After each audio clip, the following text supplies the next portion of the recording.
Hello, Angel. Hello, we're back. We are back as we continue our conversation of the elements. And today we're going to start talking about fire.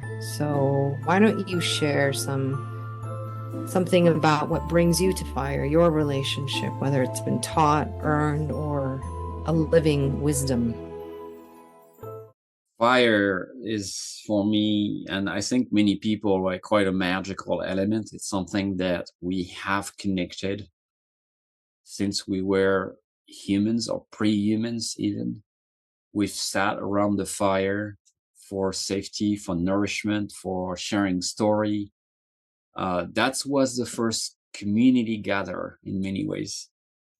We talked last week about being in the belly, being with the mother, and we were living in caves. But in those caves, in that earth's belly, we brought the fire and we Mhm. started gathering and to see more clearly. The fire bring the light. And I often think of the fire with that tender way that it was one of the first spirit elements beyond the earth that really brought us together, that allowed us to travel long distance, that allows us to cook our food and to evolve.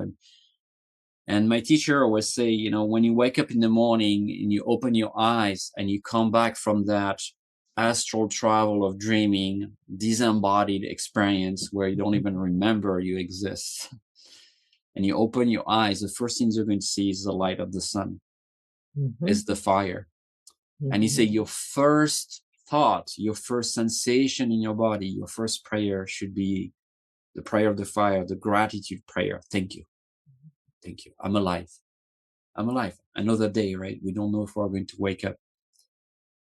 So we live in this world where our relationship to fire is very imbalanced.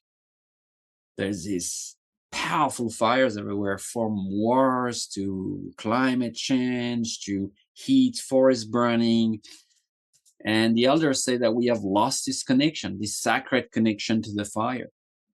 We have an over fiery world and an over fiery mind, and very often over fiery bodies. A lot of the illnesses that we have from autoimmune disease and cancer, from a holistic perspective, are fiery illnesses. From a Chinese, elemental perspective too.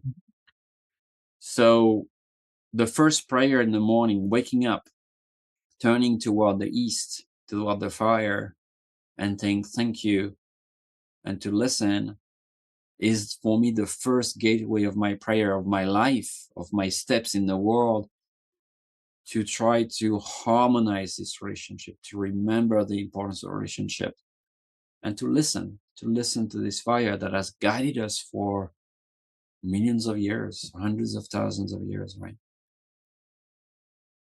Yeah, I love that. It's so traditional to sing, the sun awake, and it's so beautiful to be able to do that, including the birds, right? The birds are there singing that sun awake and also going when it falls asleep.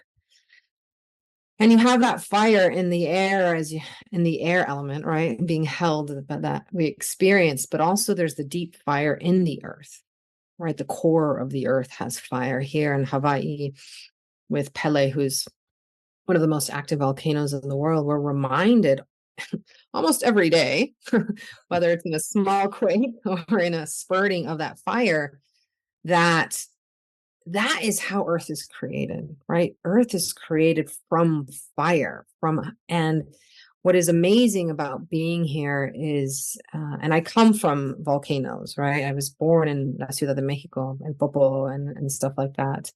I have a aunt that um, uh, is in Puebla, and so experiencing the Popo, who's very awake over the past couple of years, and so I come from volcanoes, right? And so that relationship for me has always been the depth of your belly, right? The depths of your soul, the depths of who you have, and so that fire where you can go and be warm is also a part of you and how you create.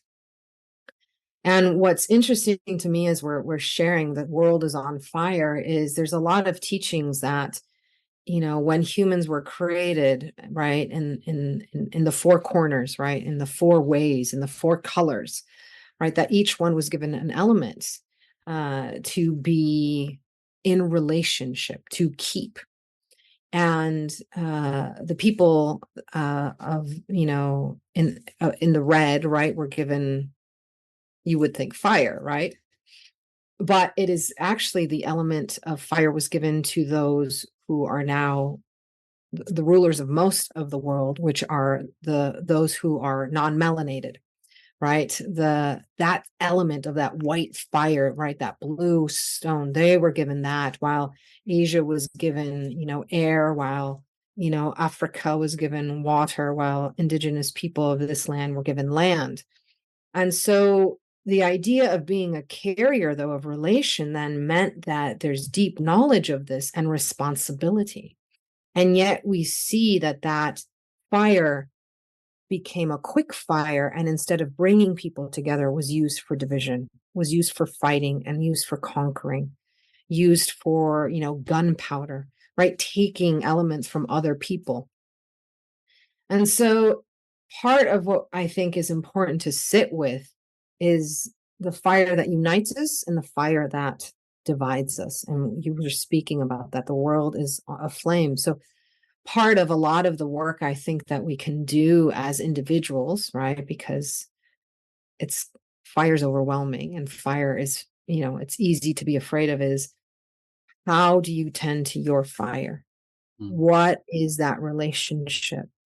And as a pipe carrier, I've been a pipe carrier for a long time.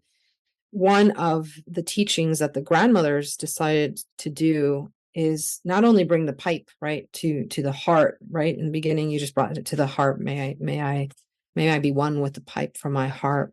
May I think with the pipe, may I breathe, and may my words speak. Is when they saw that there was more war happening, they had them to start bringing it to the solar plexus, the top of your fire, so that the warriors, because there's too much war happening, right, would even there cleanse their fire, cleanse their anger, their rage, the revenge, right, the unbalance of what was happening on the land. And so I always think of that in our prayers as we're approaching fire, right, pipe, chanupa, that which was brought to us to pray, was to combine that element. That fire has to be in the earth. It has to be held by the earth, right? And so many times we forget that and we lose our fire because we don't have connected to our earth, as we were talking about last week. Yeah, and it's beautiful. We started with the earth, and now this fire that arises from the center of the earth, from the belly. We spend this warm time for 9 months to be, built up, so that heated fire in the belly too. And people, in the world right now, we can experience a lot of anger, a lot of rage, with social injustice, with things that we witness, and that can trigger us a lot, and we can feel very, very fiery. And I always share with my students it's good first to recognize anger, it's part of the human emotion. There's really nothing wrong with it, but the question is, what do you do with it? When you have a lot of fire, what are you going to do with it? Because if you don't channel it, it'll ramble inside, and it's going to activate the mind and potentially even make you sick, create illnesses. And fire is creation. It's manifestation. It's creativity. It's the light in the dark. It's your power of insight, ready to see very clearly. But it needs to be directed.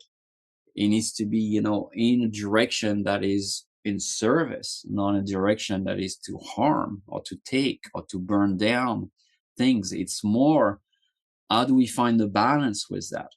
So if you have a lot of fire, and reflecting on that, if you're often very angry and triggered, make sure you have a channel for it. And your channel could be to go out and to chop woods. It could be to run on a treadmill if you're in a city, but it could be also to create, to write. If I experience anger, my outlet is writing. I'm going to start writing. I start to discharge that energy, or I'm going to go gardening if I have a physical activity to do. And if you think of how we evolved for tens of thousands of years, we were very physical beings. We had a lot of things to do outside, to gather the woods, to build houses, to hunt, for many things. And now we're sitting on chairs in desks in offices, and our fire has nowhere to go. Has nowhere to go. And I was discussing with someone that has this beautiful youth program in the suburbs of New York City. And he was telling me that they're basically re-educating the youth to use their fire in a good way. Because if not, they're just sitting there all day, and then something happened, they get triggered, and then they get violent. But if they have a place to move their fire, which could be to build a community center, to do sports, many things, then they realize they are not as angry. And without knowing it, this is an ancient teaching, right? How do you move that energy? How do you move that fire? So if you carry a lot of fire, the question is, and it arises a lot inside of you, how does it come out? Yeah. What is your vehicle for creation? Yeah. Birthing maybe a new way of living, a new way of relating with each other. Yeah, I think, if we, the Western world doesn't like to talk about anger. It's supposed to be bad, right? But if you look at anger as a spark, the beginning of a chemical reaction, right? You can come to it with humility and say, teach me, right? How can I be in good relation with this? Because there is sometimes where anger is so illuminating, as you learn how to work with it. And I think it's, as we learn how to work with fire, something to keep in mind. We've been talking about the fire in our belly and the fire in the earth and the fire around us and how we build fires is also we are sitting, not just sitting, but we're working with electronics, right? They run hot, right? They need power, right? And so when we're also talking about fire, we're talking about the electricity that runs through us, right? We're electromagnetic beings, right? And we have our central nervous system where at all times is running this energy up and down and sending communication. So fire is about communication as well, not only when we gather around, but it's the communication that's happening. And so if you are working, right, again, in a desk with a lot of electronics, if your go-to for I need to be comforted is to grab your phone and be, more electronics, is you just keep, starting a fire over and over and over and over and not sitting with it.